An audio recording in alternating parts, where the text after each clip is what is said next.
चलिए, हमने यहाँ तक देखा था षटकर्म तक कि शरीर को शुद्ध करने के लिए ये 6 प्रक्रिया हैं।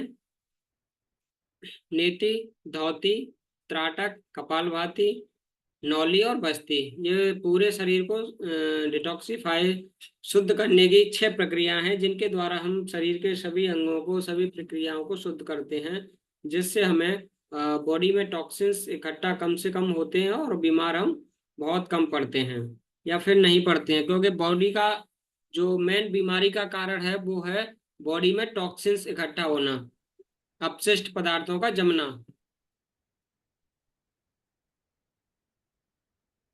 सर आप आज व्रत है? नहीं।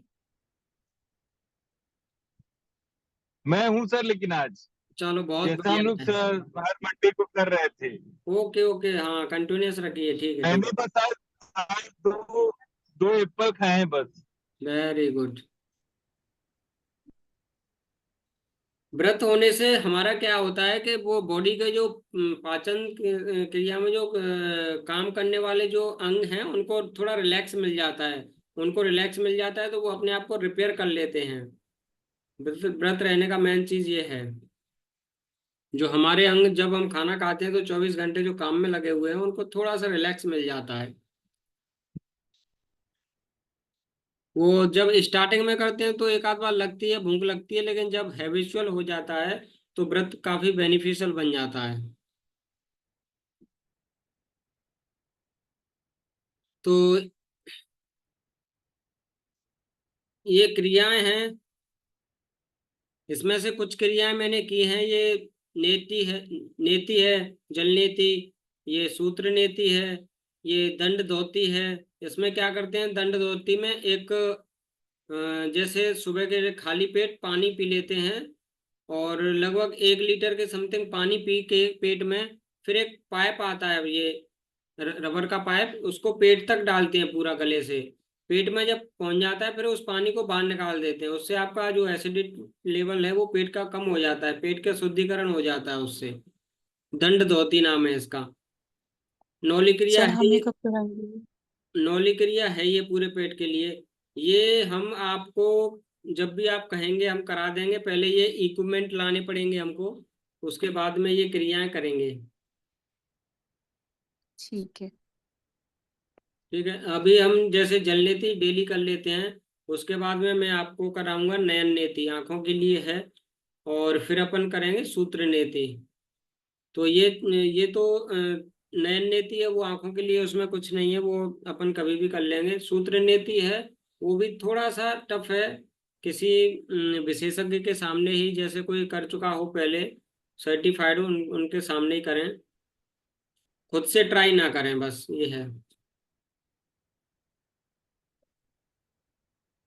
चलिए आगे बढ़ते हैं। ये षट क्रियाओं के लाभ हैं, क्योंकि शरीर को जब शुद्ध होता है तो उसके बहुत सारे लाभ मिलते हैं हमें। सभी प्रकार के रोगों के से निजात मिलती है। सभी प्रकार के रोग ठीक होते हैं। और इससे वात पित्त कफ, ये तीनों प्रकार की जो प्रकृति हैं वो बैलेंस होती हैं। चलिए, ये कुछ हमने जो कराए थे यहीं पे सोसाइटी में वो हैं। जल नीति भी करा चुके हैं, नैन नीति, बच्चों को बड़ों को सबको योगाभ्यास कराया था। ये कुछ फोटो में काफी सारी हैं, उसमें से पहले की पड़ी हुई हैं ये। अब एक टॉपिक लेते हैं अपन, हैप्पीनेस।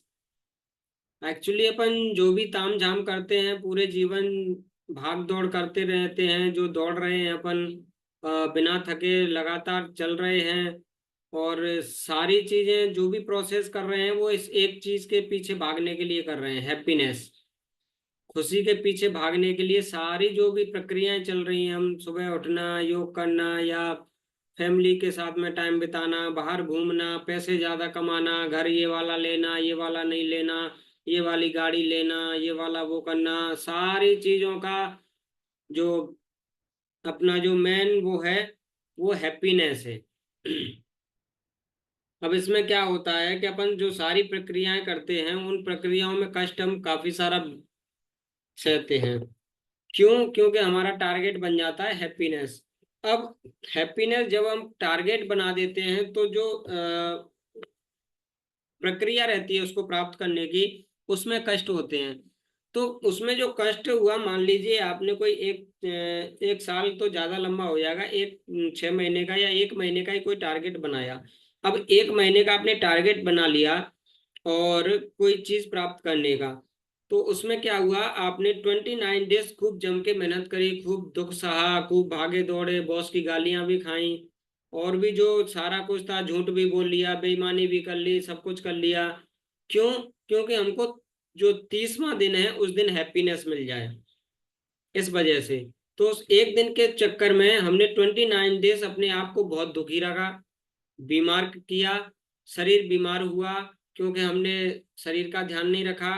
क्यों? क्योंकि हमारा टारगेट था वो एक दिन की हैप्पीनेस। तो क्यों ना कुछ ऐसा किया जाए कि वो हैप्पीनेस कंटिन्यूअस रहे। एक्चुअली हैप्पीनेस जो है वो टारगेट ना हो करके अगर हमारी जर्नी बन जाए तो वो बेटर रहेगा। टारगेट बन जाए तो सिर्फ एक दिन की हैप्पीनेस रहेगी, बट जो जर्नी है वो अगर हैप्पीनेस, डेली हैप्पीनेस हमको मिले, जर्नी ही हैप्पीनेस बन जाए, तो वो प्राप्त करना हमारा लक्ष्य होना चाहिए। तो उसके दो रास्ते हैं, या तो आप वो काम करें जो आपको पसंद है, जो खुशी देता है, या फिर आप जो काम कर रहे हैं उसमें प्रसन्न रहिए। हैप्पीनेस के, डेली हैप्पी होने के ये दो ही रास्ते हैं, कि या तो जो आप काम कर रहे हैं वो कीजिए जिस काम में आपको खुशी मिलती है, अदरवाइज तो जिस काम को आप कर रहे हैं उसको हैप्पीली कीजिए, कि यही मेरा कार्य है, यही मुझे करना है, यही मुझे खुशी देता है, और इसी से मुझे हैप्पीनेस आगे भी मिलेगी। इस प्रकार से ऐसा नहीं करना है कि रात को सोए, सुबह गालियां दे दे करके सुबह तो ऑफिस जाना पड़ेगा, बॉस की गालियां फिर खानी पड़ेंगी, क्या करूं मैं, बड़ा परेशान हूं, सुबह तो उठना है, मन ही नहीं करता है, लेकिन जाना तो पड़ेगा। और फिर वहां जा करके फिर अपना 8 घंटे का टाइम देखते रहते हैं कि कब 8 घंटे होंगे और कब मैं घर जाके थोड़ा सा हंसूंगा। तो इस तरह के जीवन में जो बीमारियां हैं वो ज्यादा लग जाती हैं शरीर को, क्योंकि आप मेंटली हैप्पी नहीं है। तो बीमारियां का है क्या है, साइकोसोमेटिक बीमारियां होती हैं, मानसिक रूप से बीमारियां जन्म लेती हैं, फिर जाकर के वो शरीर में पैदा होती हैं। तो बीमारियां माइंड में बनने लगती हैं, माइंड कमांड देता रहता है शरीर को कि आप दुखी हो, तो वो बीमारियां अपने आप बनती रहती हैं और उनका अफेक्ट आता है हमारे दिल पर, किडनी पर, लीवर पर, ये सब खराब होते रहते हैं। आप, ये जो मेरे पास एक डेटा है, रिपोर्ट है कि India move up to 3 rank from 139 in 2021 to 136। मतलब हम हैप्पीनेस इंडेक्स में लगभग कितने 200 देश हैं समथिंग पूरे विश्व में, और उसमें अपन 2021 में 139वें नंबर पर थे, और 2022 में 136 नंबर पर थे, और 2023 में 126 पे। तो सोचिए 126वां स्थान में हमारे देश का खुश रहने में, हम कितने दुखी रहते हैं। मतलब हैप्पीनेस इंडेक्स में हमसे 125 देश ऊपर हैं जो हमसे ज्यादा खुश हैं। कितने छोटे छोटे देश हैं वो भी खुश हैं। कहाँ है हमारी हैप्पीनेस? भारत देश कितना दुखी है कि वो 200 देशों में 206 कितने देश हैं उनमें 126वां स्थान है हमारा हैप्पीनेस का। क्यों?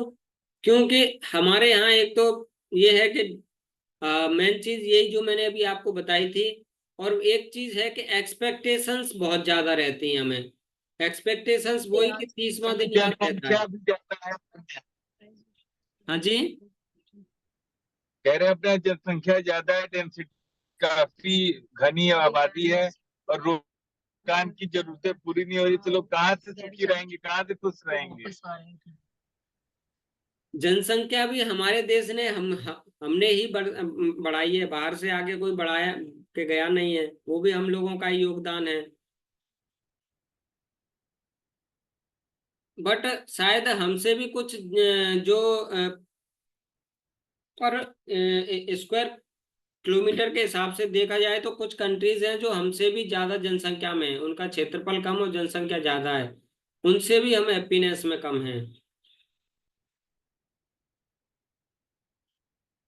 अब देखिए कि expectations are main cause of sad because depends on other. हम दूसरे लोगों पर जब निर्भर हो जाते हैं खुशी प्राप्त करने के लिए, खुशी को निचोड़ने के लिए, तब ज्यादा दुखी रहते हैं। हम क्या है कि एक दूसरे पर डाल देते हैं कि तुम मुझे खुशी दो। डिपेंडेंट हैप्पीनेस, हम एक्सपेक्टेशंस बहुत रखते हैं हर चीज में, कि हमें ये मिल जाए, वो मिल जाए, परिवार से ये मिल जाए, बच्चों से ये मिल जाए, पड़ोसी से ये मिल जाए, या बॉस से ये मिल जाए। किसी भी चीज से हैप्पीनेस दूसरों में खोजते रहते हैं हम, कि हमको किसी और से मतलब हम अपने आप को अधूरा मान करके बैठे हैं। बट हमारे शास्त्रों में भी एक मंत्र है कि पूर्णमद पूर्णमिदम, मैं पूर्ण हूँ, और बाहर भी पूर्णता है, हर जगह पूर्णता है, बट फिर भी मैं अपने आप को अधूरा महसूस करता हूँ। और फिर मैं उस अधूरेपन को फिलफुल करने के लिए, उसको भरने के लिए दूसरों में हैप्पीनेस ढूंढता हूँ। जबकि हैप्पीनेस की जो फीलिंग है वो अपने अंदर ही आती है। तो एक चीज जो बताई थी मैंने, कि आप अभी जो जीवन में हैं इस समय, उस समय खुश रहिए।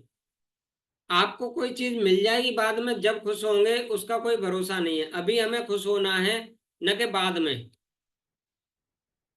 हैप्पीनेस ये दो तरह की है, डिपेंडेंट और इंडिपेंडेंट। डिपेंडेंट का मतलब वही है कि हम किसी दूसरों के भरोसे हैं हर चीज में, कि हमें खुशियां निचोड़नी है दूसरों से, और उसी को हम प्यार समझते हैं। आई लव यू का मतलब यही समझते हैं कि ये मुझे खुशियां दे। बट प्रेम का मतलब सीधा सा संबंध है कि आप सिर्फ सामने वाले की हैप्पीनेस चाहते हो।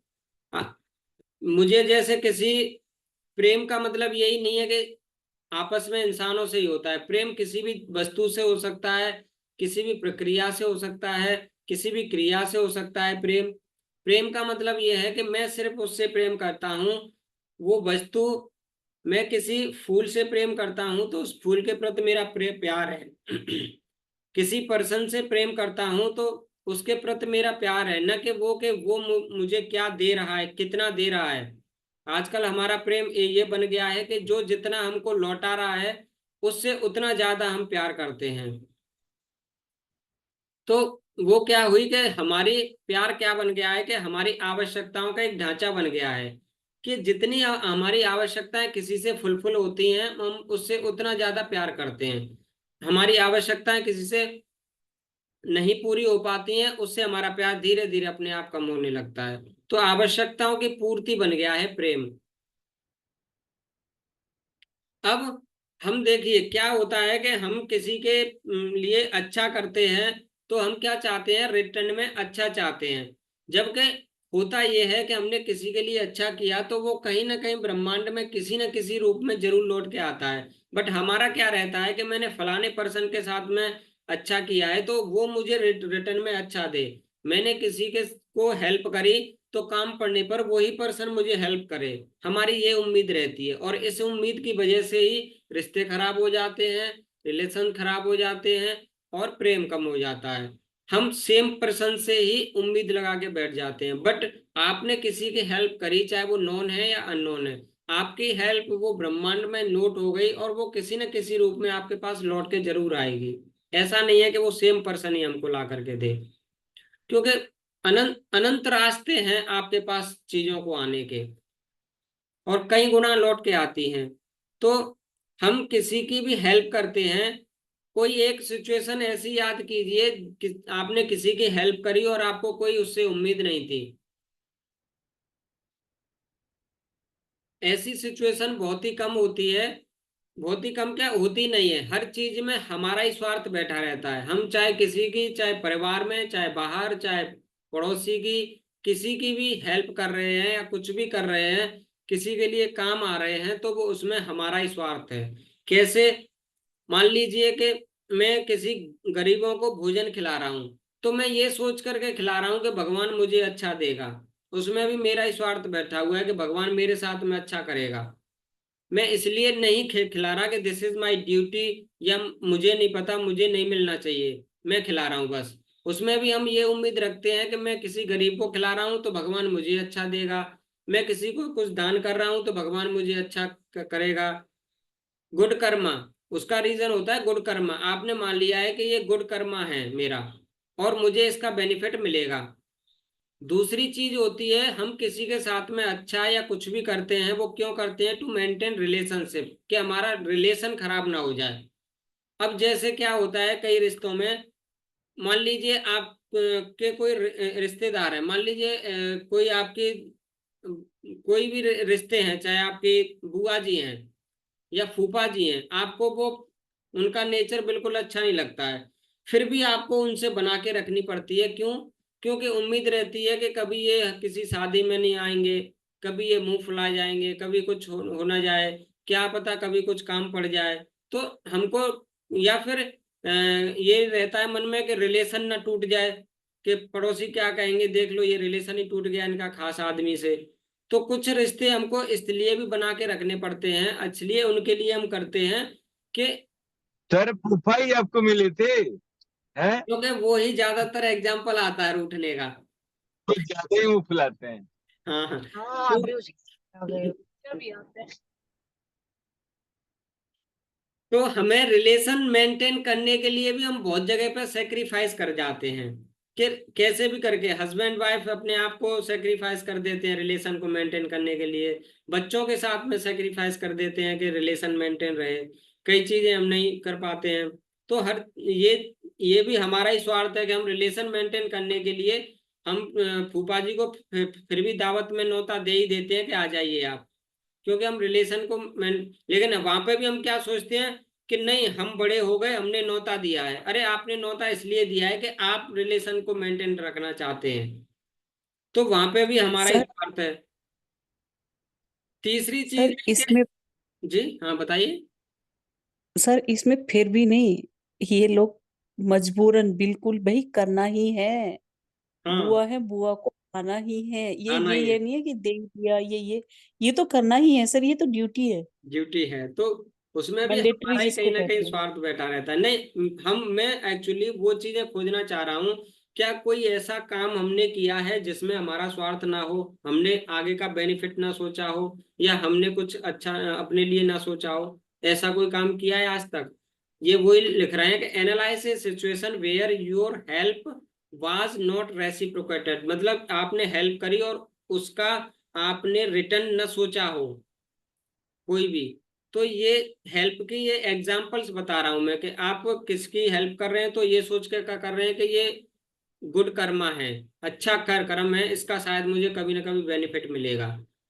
या रिलेशन मेंटेन करना है, या फिर हैप्पीनेस अफेक्टेड, आपकी हैप्पीनेस अफेक्ट हो रही है इसलिए आप किसी की हेल्प कर रहे हैं या फिर किसी के लिए कुछ कर रहे हैं। हैप्पीनेस अफेक्टेड कैसे है कि मान लीजिए आप मार्केट में गए और आप बड़े आनंद के मूड में गए, बड़े हैप्पी हैं, खुश हैं, उसी टाइम के पे आपके बच्चे ने कोई ऐसी जिद कर ली जो आप उसको नहीं करना चाह रहे हो, कोई खाने की आइटम मांग लिया या कुछ खिलौना ऐसा मांग लिया जो आप देना नहीं चाह रहे हो उसको, कि इससे ये बच्चा बच्चा मतलब बच्चे के लिए ठीक नहीं है, बट वो बच्चा रोए जा रहा है, बहुत रो रहा है, जिद कर रहा है बहुत ज्यादा। तो अब क्या हुआ कि आप घूमने गए थे, अब वहां पे हैप्पीनेस का आप खुशी का मूड था, लेकिन बच्चे ने उसको माहौल को खराब कर दिया। तो आप क्या सोचते हैं, जब अरे ले तू ले ले हटा, मतलब क्या हुआ कि मेरी हैप्पीनेस अफेक्ट हुई तो मैंने उसको दे दिया कि चल ले ले तू ये चीज। या फिर कोई भिखारी है मान लो, आपके पास मांगने के लिए आया और आपने क्या किया कि उसको मांगने के लिए आया और उसको ये सोच करके दे दिया, यार देखो कितना भिखारी है और क्या मजबूरी है बेचारे के, एक पैर भी नहीं है, इसको दे देना चाहिए। मतलब आपका मूड हैप्पीनेस से थोड़ा सा वैसे गया सैड की तरफ, तो आपने दे दिया कि चलो कोई बात नहीं इसको दे ही देते हैं, मांग रहा है तो। या फिर कोई भिखारी पीछे ही पड़ गया कि नहीं साहब मुझे दे दो खाने के लिए, दे दो मेरे पास नहीं है, तब भी आपने दे दिया, हाँ ठीक है ले ले ले चल मेरा पीछा छोड़। तो वहां पे भी हमारे ये हैप्पीनेस अफेक्ट हुई, इसलिए हमने वो कर्म किया। तो हमारा क्या है कि अब ये सारी चीजों में हम खुद ही शामिल हैं, अपने आप को ही हम अपने आप के लिए ही ये सब कर रहे हैं, लेकिन हम कुछ भी करने के बाद में उम्मीदें लगा लेते हैं कि हमने इतना कर दिया तो सामने वाला क्यों नहीं कुछ कर रहा है, हमने इसके लिए ये कर दिया तो सामने वाला हमको उतना ही हेल्प क्यों नहीं कर रहा है। इन्हीं चीजों से सारी चीजें खराब होती हैं। अब इस चीज का विस्तार रूप अपन जब इस क्लास को आगे बढ़ाएंगे तो गीता में आएगा निष्काम कर्म, वो बहुत बड़ा जबरदस्त है, वो तो बहुत ही भयंकर है निष्काम कर्म योग। इसका बहुत विस्तार रूप है उसमें प्रत्येक श्लोक। ठीक है, तो हमें हैप्पीनेस हम तो ही रह सकते हैं जब हमको रिटर्न की उम्मीद ना हो, निष्काम। एक रीजन ये है कि हैप्पीनेस क्या है कि हमारी कितनी एक्सपेक्टेशंस फुलफिल होती हैं और कितनी हमने एक्सपेक्टेशंस लगा रखी थी, उसमें से जितनी फुलफिल हो गई उसको डिवाइड कर दीजिए, 100 का मल्टीप्लाई कर दीजिए, वो हैप्पीनेस का परसेंटेज निकल जाएगा। मान लो हमने 10 एक्सपेक्टेशंस रखी थी, उसमें से 8 पूरी हो गई, तो हमारी 80% हैप्पीनेस आ गई। अगर उस एक्सपेक्टेशंस को हम गोल में कन्वर्ट कर दें, गोल मतलब एक्सपेक्टेशंस तो हम दूसरों से रखते हैं, गोल हमारे होते हैं स्वयं के, तो उनको अगर हम एक्सपेक्टेशंस की बजाय गोल में कन्वर्ट कर दें कि मुझे ये चीज करनी है, ये मेरी ड्यूटी है, न कि किसी दूसरे से उम्मीद रखें, तो उसका फिर अगर मान लीजिए वो आपको फुलफिल भी नहीं हुआ कोई आपकी रिक्वायरमेंट, तो आप अपने आप को ही ब्लेम करेंगे, अपने आप को ही कहेंगे हाँ मेरी ये मिस्टेक थी तो ये नहीं हुई। उसमें आपकी हैप्पीनेस इतनी अफेक्ट नहीं होगी जितनी कि आप दूसरों से एक्सपेक्टेशंस करते हो। वहां पर आपकी अगर 10 में से 8 पूरी होती हैं तो 2 के चक्कर में आप दुखी रहेंगे। और अगर आपके ये स्वयं के गोल हैं 10 में से 8, तो आप 2 को ऐसे टाल दोगे, कोई बात नहीं 8 तो हो ही गई, मेरे काम बाकी 2 ही तो नहीं हुए हैं, कोई बात नहीं 2 बाद में कर लूंगा मैं। तो चीजों को एक्सपेक्टेशंस कम, खुद के गोल ज्यादा, इस तरह से बनाएं। और हमारा लाइफ का एक विजन होना चाहिए। विजन का मतलब गोल नहीं होता है, विजन का मतलब होता है कि जो हम दुनिया को क्या दे रहे हैं। हमारा विजन वर्ड को सर्व करने वाला होना चाहिए, जो कि दुनिया को, हम समाज को क्या दे रहे हैं, दुनिया को क्या दे रहे हैं, उसको कहते हैं vision. We are here to serve not to consume. एक हैप्पीनेस यहाँ से थोड़ी सी आपको मिलेगी कि हम यहाँ पर सेवा के लिए हैं, भोग के लिए नहीं है। हमारा मेन टारगेट रहता है भोगना, सिर्फ ये भी भोग लूं वो भी भोग लूं, घूमना भी भोग लूं, और सारी खुशियां भोग लूं, मैं ही सारा 2-4 मकान ले लूं, सारे तरह के कपड़े, सभी तरह का खाना मैं ही खा लूं, सब तरह के सुख में ही ले लूं। मतलब सब कुछ भोगने के अपने वो लिए ही लगे हुए हैं कि मैं ही सब कुछ भोग लूं। तो अगर ये माइंड सेट रहता है तो हम जितना भोगते जाएंगे उतना ही हमारा ये माइंड उतना उतना फैलता जाएगा कि और भोगो और भोगो। तो माइंड में अगर ये चीज है कि I am here to serve not to consume, मैं यहाँ पर सेवा के लिए आया हूँ, कंज्यूम करने नहीं आया हूँ, प्रकृति को मैं उतना दे के जाऊंगा जितना मैं इससे लूंगा, उससे ज्यादा ही दे के जाऊंगा मैं इस प्रकृति को। प्रकृति में सभी आता है, जीव जंतु मानव पेड़ पौधे, सब सब चीजें, किसी भी चीज के लिए हमें करना है। और फिर भी अगर हमें दुख हो जाए किसी बात से, तो 8 10 20 डीप ब्रीदिंग कर लीजिए, उस टाइम के लिए आपको माइंड रिलैक्स मिल जाएगा।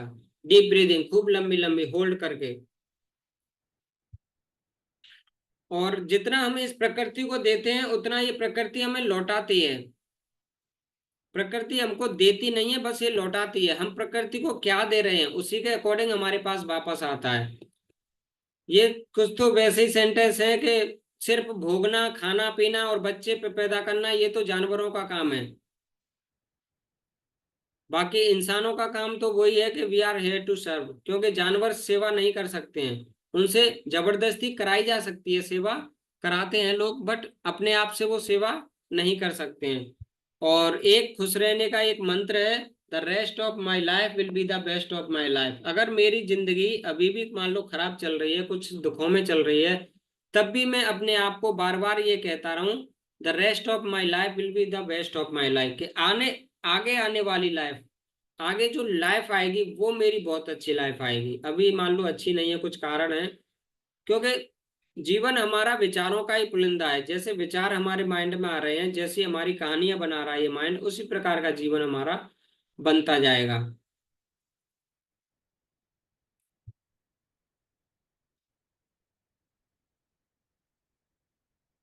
Very good. चलिए, ये 2 मिनट का टॉपिक और है, हमको किस प्रकार के लोगों के साथ में कैसा बिहेव करना चाहिए। ये है महर्षि पतंजलि की बुक है, पतंजलि योग सूत्र, उसका एक श्लोक है ये। ठीक है, तो सूत्र है ये, मैत्री करुणा मुदिता उपेक्षाणाम सुख दुख अपुण्य पुण्य विषयाणाम भावना तस्य प्रसादनम। मतलब पतंजलि जी कहते हैं कि संसार में 4 प्रकार के लोग हैं।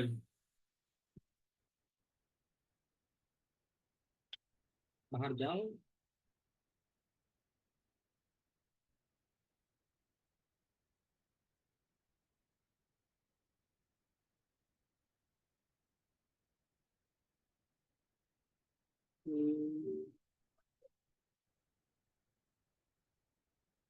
स्क्रीन आ रही है मेरी? आ रही सर, आ रही, ओके स्क्रीन आ ओके। रही है। आ रही 4 प्रकार है। के लोग आगे बताइए। हाँ, वो बच्ची आई थी, उसने स्क्रीन ही गायब कर दी एक बटन दबा के।